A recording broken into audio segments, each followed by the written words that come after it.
Hey everybody, what's happening? Matt Ham here. We are continuing our conversation and kind of curriculum, if you will, around the 17 laws of leadership. This is a book by John Maxwell that we're kind of extrapolating into our industry, our business. You can extrapolate it into any business you'd like, but we're focusing here with the Red Earth marketing team on on-site, amenitized community sales, new home construction, new development communities across the country, and it's been really fun for us to walk into this together. Today we are on Law 14. Hard to believe we started this and it felt like it was going to take forever, and we're on Law 14, so only a few more to go. But today is, in my opinion, one of the most significant areas of any professional, personal aspect of our lives. It's massive, and that is communication. The law of communication. I would say that communication is probably one of the greatest detriments of our generation. We have become conditioned to communicate with these things, cell phones, right? And so we don't have any context, right? We get the text message and it says something, and we're like, were they mad? Were they not mad? What do they mean? And we think 10 million thoughts before we ever reply, or we don't think before we reply. We just reply out of emotion, and there's no context, right? And so we use our phones, our cell phones, email. There's so much communication that can happen that happens improperly, but we've forgotten how to just have a simple face-to-face conversation. We've forgotten how to, set our emotions aside when we communicate, because there is the reality of communication versus effective communication. You have heard many times people who are communicating with you, but they're not connecting with you. Maybe you feel that way sometimes on our weekly calls. Hopefully not. The worst thing in the world is to be standing up in front of a group and you've got somebody nodding off over there. But again, that's not always on the speaker. Sometimes it's on the person. Maybe they've got an issue and they need to get some medication for it, or maybe they drank too much, or maybe they're just not interested at all. So you can't affect that. The point being is, good, effective communication is going to produce results. The way Maxwell says it here in the book is interaction fuels action. And so I would say that as a team, if we want to continue to be successful, we have to think about how we are communicating. It's not just about communicating, it's how we are communicating. And we've got to get honest about this. This is something we need to double check on and something we need to work on. So that being said, we always talk about sports. It's just an easy way, but think about a sports team. Football, basketball, baseball, three main sports, right? Those teams are always communicating, right? The quarterback is pre-play, communicating in a huddle. And then when he gets to the line, if he sees the defense change, he calls an audible. They always picked on Peyton Manning. Omaha, 230, whatever, Blues, 17, 18, set height. Everything's communication. And it's a pre-snap, and then it's, right before the play, making audibles. Think about baseball, right? On the field, you've got players communicating with one another. Ball, mine, when they're calling a fly ball. You've got pitchers and catchers communicating with signals, right? 1, 2, fastball, curveball, what are you throwing? Then they take a huddle, right? You've seen them come to the mound and huddle. A coach calls a huddle, right? So then you've got basketball, right? Players on the court, screen left, ball. They're constantly communicating. Coach calls a timeout. What's that for? It's communication. It's to reset. So teams must communicate. And in a digital age, that doesn't mean emails, text. It means getting in front of a person and having a conversation. It means getting on the phone, having a conversation with your leader, having a conversation with your teammate, having a conversation with your client. You could be communicating to your client via email, thinking that you are communicating with them, and they might not check their email. So you have to understand in communication how information is best received.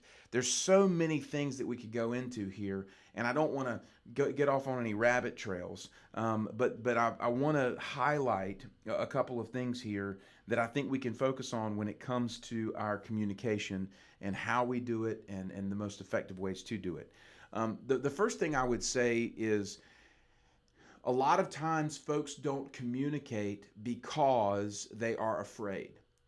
They are afraid of the repercussions that might happen. If they go, it's like, I don't want to raise my hand in class because I don't want the teacher to think that I'm stupid. I don't want my peers to think that I don't know. I don't want to raise my hand in class. And so what that ultimately is a lack of vulnerability. Communication requires a certain level of vulnerability. Hey, I'm going to be with you. I'm going to be present with you. I'm going to ask questions. We're going to have dialogue. I'm going to be vulnerable to you. This is a leader to an organization, or a leader to a team, or team member to team member. You have to be willing to be vulnerable with one another in order to communicate. If a leader is just sending information in one direction, right, they're not being vulnerable. That's not necessarily effective communication. Vulnerability is a leader getting on plane, looking at you and saying, hey, let's work through this together. Not do this, do this, do this. See, leaders who communicate that way think they're communicating when they're essentially just controlling. Communication between team members is the same way. We have to be willing to be vulnerable and get on plane with somebody. And so that requires a bit of discomfort. It's uncomfortable. You have to be vulnerable. You say, I'm not afraid of what they think. I'm not afraid of how they respond. I'm more concerned about the communication and more concerned about the relationship. There's a lot of times too where we just hold stuff in because we want to be a peacemaker. Well, I don't want to stir the pot. I just want to be a peacemaker. That's nonsense. You hold it in for long enough, you build resentment, then you become a bitter, terrible employee who brings the entire team down. So do not hold it in. Be vulnerable and be willing to have conversations. I was talking with John earlier today, and his daughter Maddie is going for an interview with an organization, and this is her second interview. And ahead of her second interview, they sent over a company manual that included a mission statement from the company. And they said, we want you to read this in preparation for your second interview. And in that, it had the mission statement. And the mission statement of this organization, one was over communication. They will over communicate, and that's a promise and a mission of this organization. And John was talking to Maddie about it, and he said, which do you think is the most important part of the mission statement? And they came to the agreement that over communication is. Listen, you cannot communicate too much. In fact, I would say that it's impossible to do that. You think you can, but you can never communicate too much, and you can never be too clear. There has to be a certain intentionality to communicate and a certain intentionality to clarity that I think a lot of times on teams we miss out on. So the point here is that you cannot overshare. You cannot over communicate. So how does communication happen? Well, it happens from leader to their team. It also happens from team to a leader. And then it happens from team member to team member. And then it happens from team member to client. So when you think about these four different communication areas, leader to team, team to leader, team to team, and team to client, think about yourself. Which one of those are you better on? Do you communicate effectively with your leader? Are you willing to listen to your leader? Do you receive communication from your leader? Do you communicate well with your team members, and how do you communicate with your clients? Think of that as kind of a four-walled, structure. Imagine this booklet here. This is Maxwell's booklet. So imagine that's wall number 1, wall number 2, wall number 3, wall number 4. To have an effective area, you have to have great team to leader. You have to have great team to team. You have to have great leader to team, and you have to have great team to customer. And so think about those four walls. Which of those walls is the weakest for you? because adversity and difficulty is usually going to come in through the weakest area.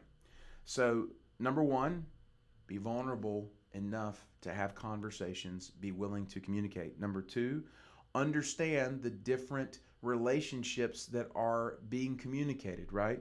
Which one is your strength? Which one is your weakness? Number three, I would say this is your your communication is not simply your verbal communication. If a team member is showing up late to meetings all the time, if a team member is constantly taking days off and not showing up to the office, what are they communicating to the other team members and to the leader? It communicates a lack of interest. It communicates a lack of enthusiasm. Okay? So your actions are also always communicating with those around you. And so I would encourage you to look at not just your verbal communication, but what does your nonverbal communication say? If you're in a meeting with the team and you're sitting like this in the corner, what does that say about you? If you're in the middle of a team meeting and you're like this on the phone, right? What does it say about you? Think about your nonverbal communication and think about your verbal communication. There are a lot of folks who may put on a happy face and they're like seeming interested and focused or whatever, but they're terrible verbal communicators. There's some folks that are great verbal communicators, but they're terrible nonverbal communicators. So think about yourself as a professional. Which of these areas do you need to grow in? Which of these areas do you need to focus on? This is for the leaders of these organizations as well as the team members. Think about yourself. There are some team leaders who are great nonverbal communicators but terrible verbal, or vice versa. So that's number three. Number four, with communication, it brings in a very important point that I want to hit on today, and that is complaint. The worst team that I was ever a part of, the leader complained to the employees. The leader complained to the team members. And I want to tell you this today, complaint never should go downhill. Complaint should never go downhill. In fact, I'd probably take it so far to say complaint should never be lateral. Complaint should always be vertical, meaning you complain uphill, you don't complain downhill. Leaders should never complain to those who report to them. For example, a senior executive should not complain to a regional director about other regional directors. A senior executive should only complain to a corporate executive, a CEO type thing. What happens when you complain downhill is you begin to build walls between relationships. So if a leader is complaining to a salesperson about another salesperson, that salesperson is going to resent the other salesperson. Should never happen. Complaint should never go downhill. When two salespeople are complaining to one another about a leader, right? What does that do? It creates resentment among those team members toward that leader. So complaint should never be communicated laterally or downhill. If you've got a problem with a leader, you need to go to the leader. If they're not willing to hear you, you need to go above that leader to a corporate, type situation. So think about this within the communication of an organization. To have complaint fest where we all sit around and complain about one another or problems and all this kind of stuff, it doesn't accomplish anything. When you complain, it has to have an actionable outcome. We're going to take action on this because this is a problem. And that's where things actually get solved. So that's the fourth thing. And the fifth thing that I want to say to you when it comes to this communication is know that the biggest detriment to a team's growth is isolation. In Maxwell's book here, he shares a wonderful story, in my opinion, about the Vietnam War. And there were 700 and some prisoners of war captured by the Vietnamese. So these are American soldiers captured by the Vietnamese, in kind of like modern day concentration camps. One of the most familiar, they called it the Hanoi Hilton. It was a prisoner of war camp during Vietnam, and it was a brutal, brutal place. But the thing that the Vietnamese did is they separated and isolated the prisoners of war. So they didn't put the prisoners all in one pen, because the greatest asset that people have is their ability to communicate and form groups and form a strategic alliance, right? It was also another interesting thing that I heard during the Revolutionary War. The two places where the most communication happened to allow the revolutionaries to build steam was at bars and at churches, because these were two places where people could come together in community. They shared a beer, they shared their faith, and they had conversations. They communicated about their mission, what they wanted to see happen. But in this prisoner of war camp, they would keep them isolated so they couldn't communicate, because it debilitates the individual, it kills morale, and it's not effective for a team to be built. But what these prisoners of war did is they created a communication method by tapping, right? So like tap, tap, tap, tap, tap, tap, like on the wall, or however they were sweeping or doing their chores. They created almost a secondary language through tapping that allowed the prisoners of war to communicate with one another. And they estimate that that saved hundreds of lives. A, because it created morale among the prisoners of war, but B, it allowed them to have strategic alliances in order to survive and get through the situation with the Vietnamese who held them captive. And so I want to also take that to an analogy of when a pack of wolves is going after a sheep herd, or when lions are attacking a group of gazelles. They always isolate one individual in order to take it down. So it is essential for a team to have good communication. If you've got a lone ranger on your team who's isolating, who's refusing to communicate, it's not going to end well. It will eventually affect the team, but that individual is more than likely going down. So no matter where you are in this scheme today, if you're a leader and you're speaking to your team, if you're a team member thinking about speaking to your leader, if your team member's communicating, and there's a whole nother avenue where this applies to how you communicate with your clients. But think about these things today. Going back real quick in a recap. Number one, be vulnerable enough to have conversations in person, face to face with people, regardless of the outcome. Be willing to be honest and vulnerable and have the difficult conversations. It always, always, always leads to a healthy relationship and a healthy understanding in the end. Number two, think about the different relationships that you're in and how you communicate. Number three, know that it's not just about your verbal communication, it's about your nonverbal. Take an assessment of yourself. Number four, complaint. In my opinion, complaint is the language of hell.